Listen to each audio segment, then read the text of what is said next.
আব্দুর রহমান আল্লাহর কাছে হাত তুলে বলতেছে, ওগো রব্বুল আলামিন, আমার বন্ধুকে আল্লাহ আপনি হেদায়েত দান করুন। আল্লাহ গো, আমার বন্ধুকে কবরের আযাব যেন দেখাতে পারি। বেরাদুল ইসলাম মুআদ্দান সামানিকেরাও, যখন বাবা দিয়ে কথা বলার পরে আব্দুর রহমান তিনি বাবা এক নয় দু নয়, বাবা দিয়ে আব্দুর রহমান তিনার বন্ধু আজিজকে বাবা কবরে নিয়ে গেছি। কবরে নিয়ে যাওয়ার পরে একটা কবরের কাছে যখনই বাবা গেছে, কবরে এমন ভয়ঙ্কর বাবা আযাব, এমন আযাব বাবাজি তিনি যেন অজ্ঞান হয়ে গেছে। যখন বাবা জমিনে অজ্ঞান হয়ে গেছে, আব্দুর রহমান কি করেছে, তিনার বন্ধুর কপালে এবং মুখে বাবাজি পানি ছিটাইয়া দিয়েছে। যেমন বাবা পানি ছিটাইয়া দেওয়া, এ বন্ধু আজিজ জ্ঞান ফিরে এসেছে। আব্দুর রহমান বলতেছে, এ বন্ধু তবে শোনো গো শোনো, তোমাকে একটাই কথা বলি, তুমি কেন জমিনের ভিতরে অজ্ঞান হয়ে গেছিলে বলো। বন্ধু আজি বলছে, ও গো আব্দুর রহমান বন্ধু আমার, এই কবরে এমন একটা চিৎকারের আওয়াজ পেলাম, আমি নিজে শোনার পরে নিজেই যেন বেহুশ হয়ে গেছে। বলে কি আওয়াজ পেয়েছো? বলে হুজুর, এই কবরের কাছে যখন গেলাম একটা চিৎকারের আওয়াজ শুনতে পেলাম। হুজুর, এই কবরে যিনি শুয়ে আছে ইনি কে? দুনিয়াতে কি এমন গুনাহ করেছিল যে আর কবরে এত আযাব চলছে? আব্দুর রহমান বলতেছে, বলো গো বন্ধু আজিজ, তবে শুনে রেখে দাও, যিনি কবরে শুয়ে আছে, যার কবরে আওয়াজ শুনতে পেয়েছো, এই ছেলেটা দুনিয়াতে মা বাবাকে দুঃখ কষ্ট দিয়েছে, মা বাবাকে লাথি মেরেছে, মা বাবাকে এক মুঠো ভাত দেয় না। এ যুবক ভাইয়েরাও, এ সোনা মানিকেরাও, বন্ধু আদির বাবা চোখের পানি ফেলায় কান্না করতে লেগেছে। বলতেছ গো আমার বন্ধু, তবে শোনো গো, আমি তো মা বাবাকে দুঃখ কষ্ট দিয়েছি, আমি তো মা বাবাকে কষ্ট দিয়েছি, তাইলে কি আমার কবরেও এরকম আযাব হবে নাকি? আব্দুর রহমান বলছে, বন্ধু আজিজ, তোমারও এইরকম কবরে আযাব হবে। তুমি যদি তোমার মায়ের কাছে ক্ষমা চেয়ে নাও, আল্লাহ পাক আল্লাহ তাআলা তোমাকে ক্ষমা করে দিতে পারে। বন্ধু আজিজ, তুমি মায়ের সঙ্গে অন্যায় করেছো, দুঃখ করেছো, কষ্ট দিয়েছো, তোমারও মরার পরে কবরে এই রকম আযাব হবে। আচ্ছা বলুন তো, মাকে কে কে ভালোবাসেন? একটু হাত তুলে দেখান তো বাবজি। মাকে ভালোবাসেন? সুবহানাল্লাহ। মা বাবাকে সেবা করতে হবে, ভালোবাসতে হবে, ঠিক না? যদি মা বাবাকে দুঃখ দিয়ে যদি নমাজ রোজা করেন, তো বাবাজি মুসলমান মরার পরে জান্নাত তো দূরের কথা, জান্নাতের গেট পর্যন্ত দেখা আপনার নসিবে জুটবে না। তাহলে বাবাজি মুসলমান আসুন, আমরা মাকে মোহাব্বত করতে চাই কি চাই না? জি। বেরাদার ইসলাম মুআদ্দান সামানিকরাম, এখন অনেক মায়েদেরকে দেখা দেয় যেই বাড়িতে বাবা চারটা সন্তান, ঠিক না? চারটা সন্তান, তো দুই বেটাকে বেশি ভালোবাসে, দুই বেটাকে ভালোবাসে না। এখন বুড়ি, তার মা অসুস্থ হয়ে গেছে, এখন দুই বেটা বলছে দেখবো, দুই বেটা বলছে দেখবো না। বলছে কেন দেখবে না? বলছে দুই বেটাকে সব জমি লিখে দিয়েছে। বলছে না, দুই বেটাকে সব জমি লিখে দিয়েছে, আমাদেরকে দেয়নি, তার জন্য মাকে দেখবো না। না বাবা দিন, আপনার মা যদি অন্যায় করে আপনি কেন করবেন? আপনার মা যদি ভুল করে আপনি কেন ভুল করবেন? আল্লাহ পাক আল্লাহ তাআলা বলতে গো আমার বান্দা বান্দিরো, তোমরা মা বাবার সেবা করো, মা বাবাকে মোহাব্বত করো, মা বাবাকে ভালোবাসো, মরার পরে জান্নাতি হয়ে যাবে। তোমার মা যদি দুজন ভাইকে যদি জমি লেখা দেয় আর দুজন ভাইকে যদি না দেয়, তোমার মা কাল কিয়ামতের ময়দানে আল্লাহর কাছে জবাবদিহি করবে। এ সোনা মানিকেরাও, ওগো আমার আব্বাজি মুসলমান ভাইরাও, তাই আপনাদেরকে বলতে চাই, আমরা নবীজির প্রেমিক হব, নবীজির আশিক হব, মা বাবাকে সেবা করব, মরার পরে জান্নাতি হও, ঠিক না? কি গো বাবাজি সোনা মানিক, চলুন তা আব্দুর রহমান বলছে, বন্ধু আজিজ, তোমার মাকে তুমি দুঃখ দিয়েছো? বলে, হ্যাঁ, আমি তো আমার মাকে দুঃখ কষ্ট দিয়েছি। আমি এই কবরে থাকবো কেমন করে, কিভাবে থাকবো? তখন আব্দুর রহমান বলছে, বলো শোনো, যদি কবরে শান্তিতে থাকতে চাও, তোমার মায়ের কাছে ক্ষমা চাও। তোমার মা যদি ক্ষমা করে, আল্লাহ ক্ষমা করবে। তোমার মা যদি ক্ষমা না করে, আল্লাহ ক্ষমা করবে না। বাবা যে সোনা মানিক, আচ্ছা বলুন তো, আর একবার হাত তুলে বলুন, মাকে কারা কারা ভালোবাসেন? আচ্ছা, মায়ের জন্য দুইটা ভাই 500 করে হবে না? মায়ের জন্য কি গো, মায়ের জন্য 500 টাকা দুইটা ভাই। এই দেখেন, মাকে মোহাব্বত করনে वाला কি নাম, সেন্টি মন্ডল দিয়েছে 500 টাকা। নারে তাকবীর, নারে রিসালাত। সেন্টি মন্ডল দিয়েছে 500 টাকা দাতা। আল্লাহ তিনার দানকে কবুল করুন। বাবাজি মুসলমান, এই দেখেন আর একটা যুবক ছেলে দিয়েছে, হ্যাঁ, বাপ মার জন্য দিয়েছে। আল্লাহ তিনার দানকে, হ্যাঁ, দাদুর জন্যও, বাপ মা দাদুর জন্য দান করেছে। আল্লাহ তিনার দানকে কবুল করে নিন। বাবাজি মুসলমান, এই মায়ের জন্য দু ভাই হবে না? ও মা খালা, এদিকের মায়েরা লক্ষ্মী ভান্ডার টাকা পায় না গো? এই পায় না? লক্ষ্মী ভান্ডার টাকা পায় না? ও মা খালা, 20টা মা আমার লক্ষ্মী ভান্ডারে 500 করে দেন তোমার এখানে। ছিল 500, হয়েছে 1000 নাকি গো? হ্যাঁ, তাহলে 500 করে দিতে তো বাঁচবে না। এখন এই মমতা খালা 1000 টাকা দিয়ে বাবা স্বামীর ভিতরে খুব ঝগড়া লাগালাগি করেছে। দেখেন আর একজন দিচ্ছে 100 টাকা। আল্লাহ তিনা দানকে কবুল করুন। বাবা যে মুসলমান সোনা মানিক, ও মা খালা যদি পারেন তো 10টা মা আমার 500 করে ইনশাল্লাহ এখানে দিয়ে যাবেন। যার স্বামী নাই, স্বামীর জন্য দোয়া হবে। যার বিটি নাই, বেটা নাই, তাদের জন্য দোয়া করা হবে। একবার দূর পড়ুন, আল্লাহুম্মা সাইয়্যিদিনা মাওলানা মুহাম্মাদ আলা আলে সাইয়্যিদিনা মাওলানা মুহাম্মাদ সাল্লাল্লাহু তাআলা আলাইহি সাল্লাম। ভাইরাও, তাহলে মায়ের জন্য হবে না 500 করে? 500 যদি না পারেন তো 200 টাকা 10টা ভাই দেন মায়ের জন্য। যে মা আপনাকে 10 মাস 10 দিন গর্ভে রেখেছি, দুনিয়ার মুখ দেখিয়েছে, এ ভাই মায়ের জন্য যদি 10টা ভাই 200 টাকা করে দিয়ে দেন, বেরাদ আল্লাহর কাছে দোয়া করব, আল্লাহ পাক আল্লাহ তাআলা আপনাদেরকে জান্নাতি বানিয়ে নেবে। জোরে বলেন সুবহানাল্লাহ। কবে কে দিয়েছে? ইয়ার মোল্লা, ইয়ার মোহাম্মদ দিয়েছে কত টাকা? 500 টাকা। আল্লাহ গো তিনার দানটা কবুল করে নিন। জোরে করেন আল্লাহুম্মা আমিন। বাবা দে মুসলমান ভাইরা, এ সূরা মানে কেরাও, চল বাবা দে আগে যাও। এদিকে আব্দুর রহমান বলতেছে, বলো বন্ধু আজি তোমার মায়ের কাছে ক্ষমা পাবা। তুমি যদি তোমার মার কাছে ক্ষমা চাও, তোমার মা যদি ক্ষমা করে দেয়, আল্লাহ তোমাকে ক্ষমা করে দেবে। জোরে বলেন সুবহানাল্লাহ। বন্ধু আব্দুর রহমান বলছো, গো বন্ধু আজি চলো, একটা কবরের আযাব তো তুমি দেখেছ, আর একটু সামনে আগিয়ে চলো। আব্দুল আজিজ বলতেছে, বলো গো বন্ধু আব্দুর রহমান, আমি আর জীবনে কোনোদিন কবরের আযাব দেখব না। কবরের আযাব আমার বিশ্বাস হয়ে গেছে, কবরের আযাব আমার বিশ্বাস হয়ে গেছে। আব্দুর রহমান বলতেছে, গো বন্ধু আজিজ, সামান্যতে একটা কবরের আযাব দেখেছো, চলো দ্বিতীয় নাম্বার কবরে চলো। দ্বিতীয় নাম্বার কবরে যখন নিয়ে যা হলো, বন্ধু আজিজকে বলতেছে, বলো বন্ধু ওই দ্বিতীয় নাম্বার কবরে দেখো গা, কি দেখা যায়, কি শোনা যায়?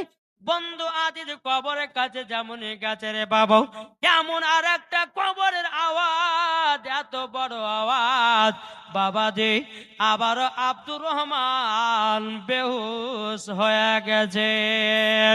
বেরাদুল ইসলাম মুআদ্দিন সামানিকেরাও, এ সোনা মানিকেরাও, আব্দুর রহমান কি করলো বাবা, উনার মুখে হাতে বাবা সব সময়তে পানি ছিটাইয়া দিল।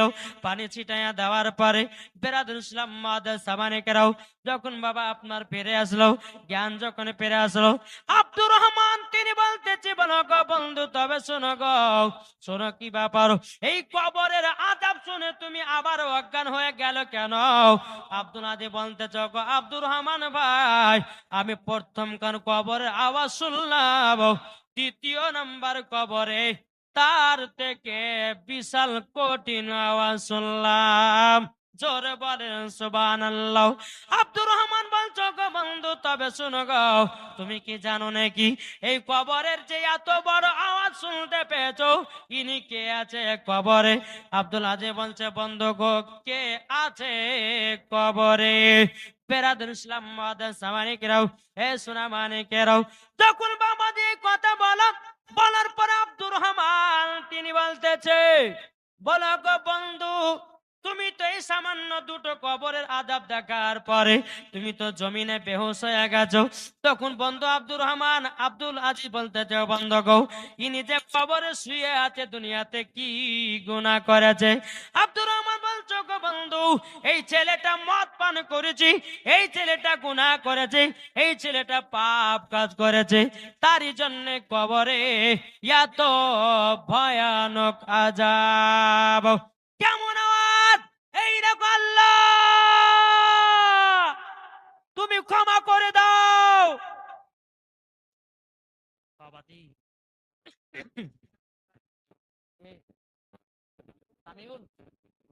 সামিউল দিয়েছে 1000 টাকা। না রে তাকবীর। নাজিরের ছেলে শামীম 1000 টাকা দিয়েছে। আল্লাহ তিনা দানকে কবুল করুন। আল্লাহ ছেলেকে জান্নাতি বানান, বাবাকে জান্নাতি বানান। জোরে বলেন সুবহানাল্লাহ। তো কবরের আওয়াজ যদি প্রত্যেকটা মানুষ যদি শুনতে পাতো, প্রত্যেকটা মানুষ দুনিয়াতে বেহুশ হয়ে যেত, বাবা বেহুশ হয়ে যেত।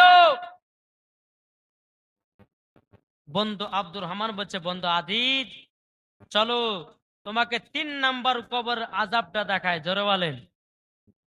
3 নাম্বার কবরে আযাবে নিয়ে গেছে।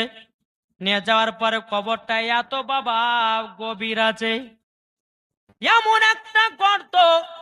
আব্দুর রহমান বলতেছি, বলে, গো বন্ধু আজিজ, এই কবরটা দেখে কি তোমাকে ভয় লাগে নাকি? বন্ধু আজিজ বলতেছি, বলো গো আব্দুর রহমান, তবে শুনে নাও, তোমাকে একটা কথা আমি বলে দিই। বলে, কি কথা? কি কথা? বলে, এই যে কবরের ভিতরে একটা বিশাল বড় গর্ত দেখতেছো, কেন গর্ত তুমি কি জানো? আজিজ বলতেছে, আমি তো জানি না। তাইলে কি কারোর জন্য হয়েছে? বন্ধু আজিজ, যেই ব্যক্তি কবরে শুয়ে আছে, বাবাদি মুসলমান, এই ছেলেটা দুনিয়াতে মিথ্যা কথা বলতো। মিথ্যা কথা বলার কারণে আল্লাহ তরফ থেকে একটা জানোয়ারকে কবরে পাঠানো হয়। ওই জানোয়ারটার মুখটা হবে ছুচলাও, তার শরীরে একটা ছবল দিবে রে বাবা, তার শরীর থেকে 2 থেকে 2.5 কিলো গোস্ত তুলে নেবে। ও ভাই, তা আপনাদেরকে বলতেছে, বাবা জীবন মিথ্যা বলবেন না।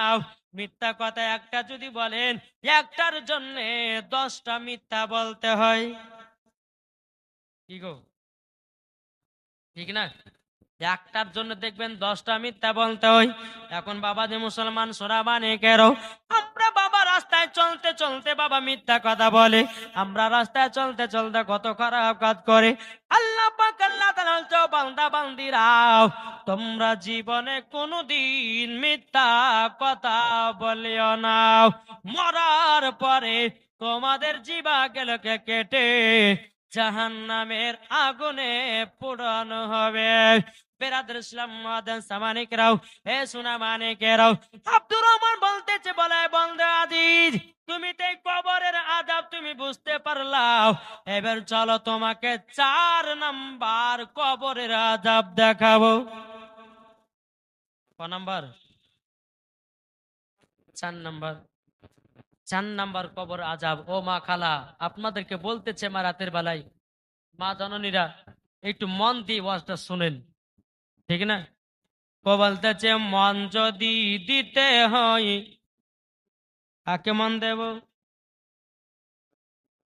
যাক, ইয়ারা ঘুমিয়ে গেছে, তাহলে আম্মু আওয়াজটা শেষ করে দিই নাকি গো? করবো?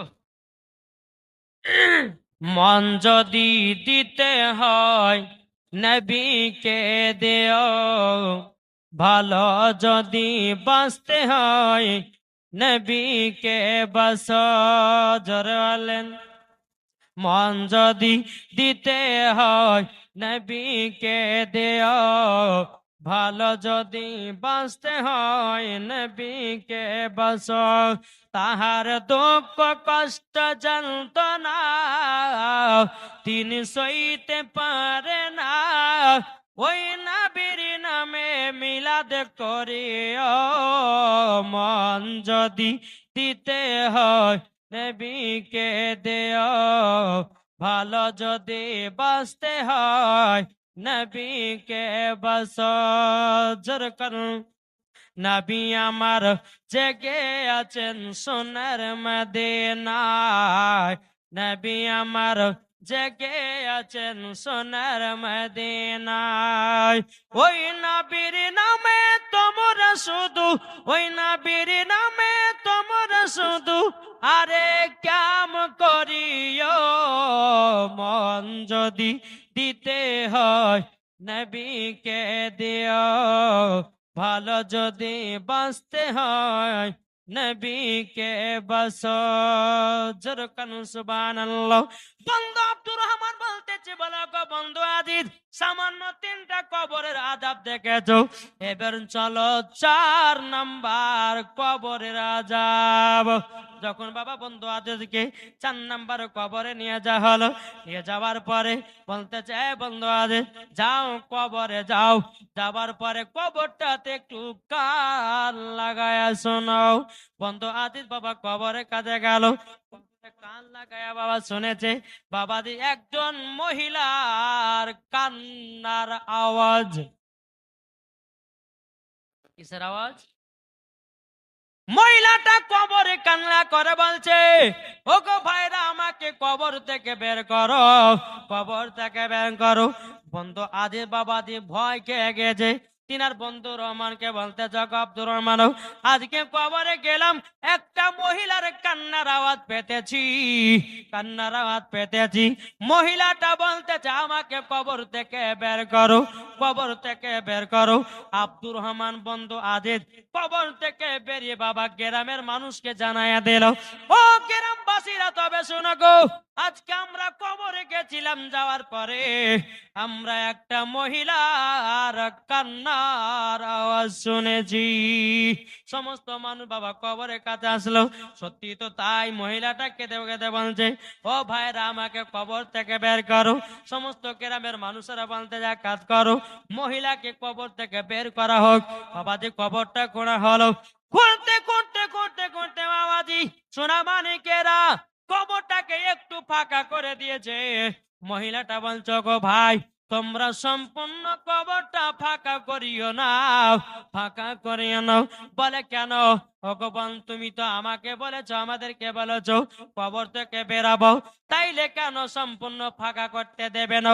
মহিলাটাকে দেখে বলছে, বলো ভাই গো, আমি কবরের ভিতরে এক নয় দু নয়, আমি কবরে উলঙ্গ অবস্থায় আছি। ও ভাই আমাকে একটা কাপড় এনে দিন, আমি কাপড়টা পরিধান করব, পরিধান করে আমি তারপরে কবর থেকে উঠবো। একটা কাপড় নিয়ে আসা হলো, মহিলাটা ভালো করে বাবা চেহারাটা ঢেকে নিয়েছে, বাবা মাথাটা ঢেকে নিয়েছে। ও ভাইরা এবার তোমরা সম্পূর্ণ কবরটাকে ভাগা করে দাও।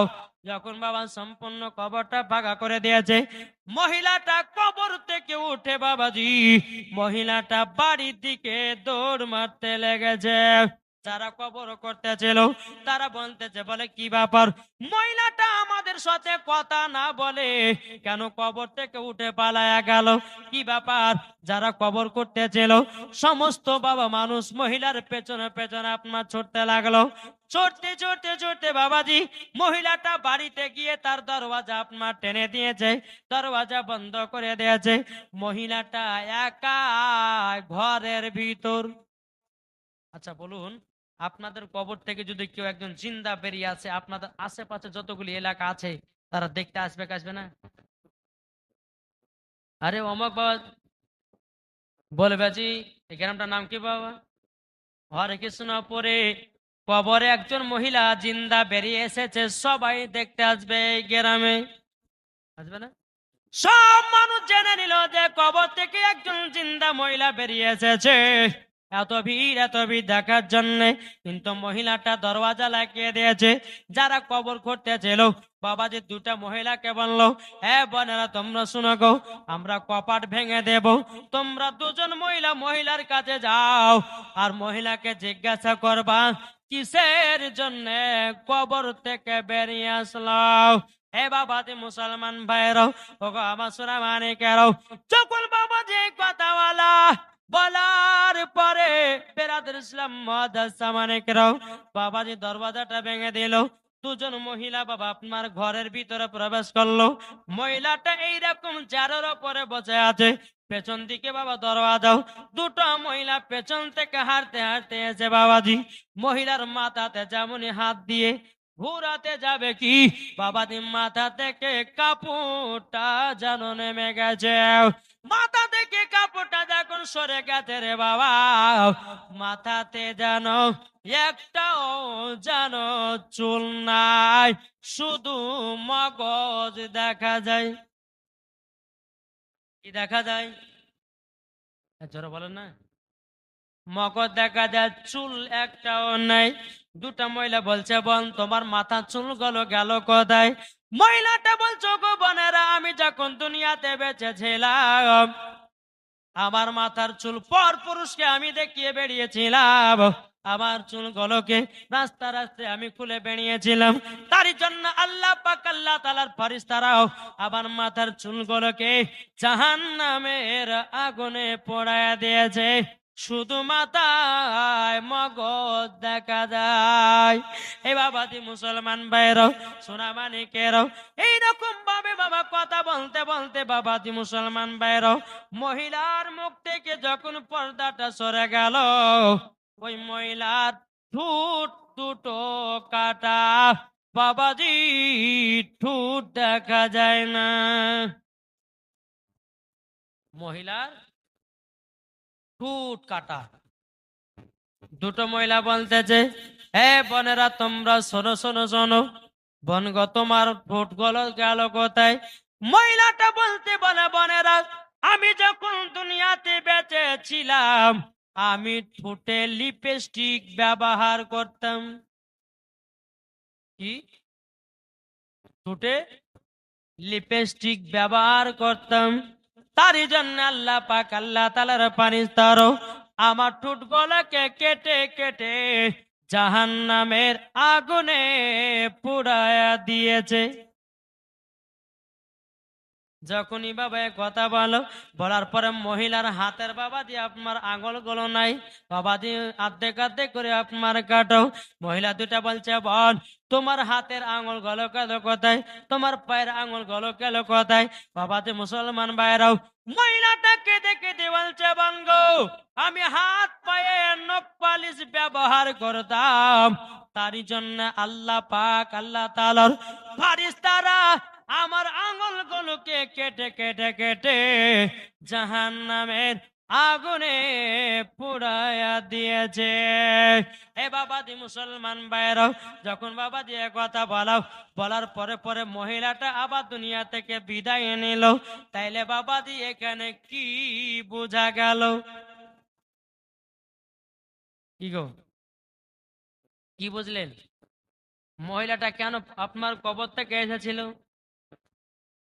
কিসের জন্য মহিলাটা এসেছিল এই কারণ জানলে? ও মা বোনেরা তোমরা তোমরা খালি মাথাতে রাস্তা রাস্তা ঘুরে বেড়ায় না। এখন অনেক মহিলাকে দেখা যায় বাবাজি মাথায় করেছে আপনার শ্যাম্পু। বাবাজি মুসলমান ভাইরাও এমন শ্যাম্পু করা করেছে, বাবাজি চুলগুলোকে ভালো করে আঁচিয়ে নিয়েছে, এদিকে এক জুটি এদিকে এক জুটি। আর যুবকেরা বাবাজি ফেল ফেল ফেল ফেল করে তাকায়, আও ম্যাও কে তাকাবি তাকাও।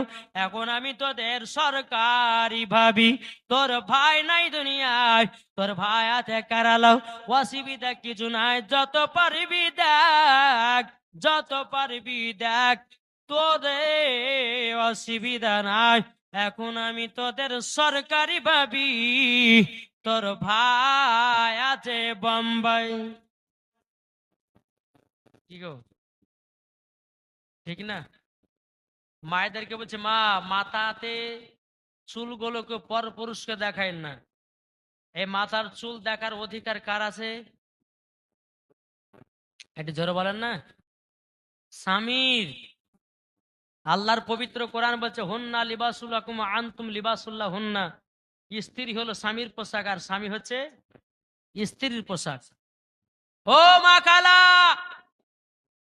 তুমি স্বামীর সম্মুখে সাজগোজ করে থাকবে। এখন কোন মহিলা স্বামীর সামনে সাজা গুজা যায় না। সাজে কার জন্যে? ওই পাড়ার বল্টু, ওই পাড়ার ঝোলটু সোলটুর জন্য সাজে, ঠিক না? এদিকের মায়েরা সেরম টেরম করে না, আমাদের ওই ভগবান গুলো কথা বলছে বাপ। আমার অধিকার মা বোনেরা বাবাজি স্বামীর সামনে সাজে না, কিন্তু দেখবেন গ্রামের ভিতরে যদি বিয়ের খানা হয়, মুসলমানি খানা হয়, বাবাজি আরো যদি অন্যান্য খানা হয়, এমন ভাবে বাবা সাজগুজ করবে, মহিলার পিঠ দেখা যায়, মহিলার পেট দেখা যায়, মহিলার জাং দেখা যায়, মহিলার সবকিছু দেখা যায়। আচ্ছা বলুন, মরার পরে জান্নাতি না জাহান্নামী? ও মা কালামার আল্লাহ পাক আল্লাহ তাআলা বলতেছি, ও বান্দিরা, তোমাদের মাথা থেকে নিয়ে পা পর্যন্ত ঢাকা হলো পরদ। কোন মায়ের যদি শরীরের অঙ্গ পতঙ্গ দেখা যায়, আমার আল্লাহ বলতেছে ওই মহিলাকে জাহান্নামের আগুনে দেওয়া হবে। ওগো মা, জান্নাত অত সোজা নয়। যদি জান্নাত পেতে চান, মা ফাতেমার মতো পর্দা করো, মরার পরে জান্নাতি হওয়া যাবে। কি গো, ঠিক না? হক কথা বলবো। আল্লাহ বলছে, বা কুল জাল হক ওয়া জাহাকাল বাতিল ইন্নাল বাতিলা কানা যাহুকা। সত্য এসেছে, মিথ্যা কি হয়েছে? সত্য এসেছে, মিথ্যা ধ্বংস হয়ে গেছে। তাই বাবাজি মুসলমান সোনামানিক, আমি যে কথাগুলো মায়েদেরকে বলবো, মা যদি আমল করে উঠতে পারেন তো মরার পরে মা ফাতেমার সাথে জান্নাতি। জোরে বলবেন না? মা জননীরা, তাইলে বোঝা গেল, ও মা কালা ঠোঁটে কেউ লিপস্টিক দিবেন না। কি গো, আছে না? অনেক মহিলা আছে বাবা যে ঠোঁটে লিপস্টিক দেয়, এমন ভাবে লিপস্টিক দিচ্ছে, যদি কুরকুরি খায় তো কুরকুরির সঙ্গে বাবা লিপস্টিক ভিতরে যাচ্ছে। ও মা জননী, তুমি যদি জানো লিপস্টিক কিসের তৈরি, মা জীবন আর কোনোদিন লিপস্টিক ব্যবহার করবেন না। ও মা জাননি, যেটা মহিলারা বাবা ঠোঁটে লাগায়, এমন ভাবে ঠোঁটে লাগায় বাবাজি মুসলমান সোনামানিকেরাও, এই মহিলাদের বেশি ক্যান্সার হওয়ার বেশি সম্ভাবনা। এ সোনামানিকেরা, এখন কলকাতা পিজিতে চলুন, বাবাজি বেশিরভাগ দেখা যায় প্রত্যেকটা মহিলারা ক্যান্সার নিয়ে ভুগছে এই লিপস্টিক দেওয়ার কারণে। কি গো, বলছি তা না বাবাজি মুসলমান ভাইরাও, আমি মায়েদেরকে বলতে চাই গো মা জাননী, আপনাদেরকে বলতে চাই মা, ঠোঁটে কেউ লিপস্টিক ব্যবহার করবেন না।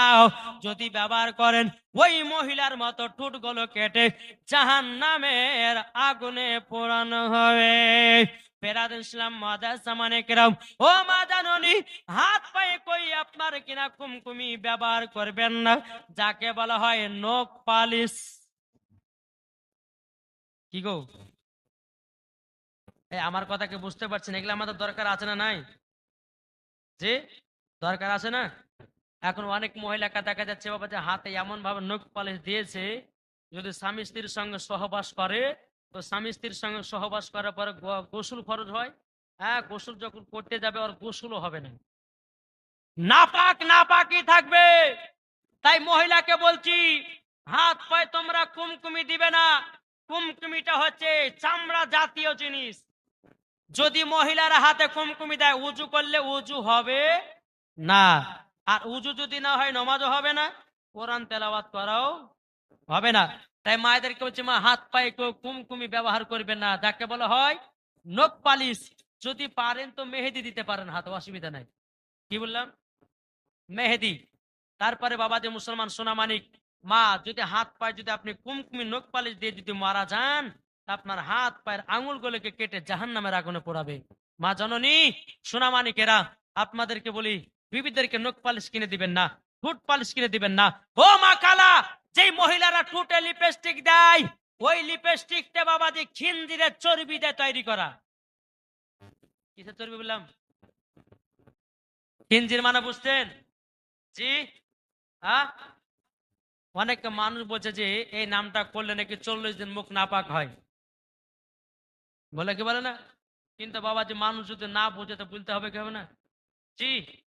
হ্যাঁ, মায়েদেরকে বলছি খিনজির মানে ওই হিন্দুরা যার গোশ খায়, যাকে বলা হয় শুকুর, ওই শুকুরের চর্বি দিয়ে আপনার লিপস্টিক তৈরি করা হয়েছে।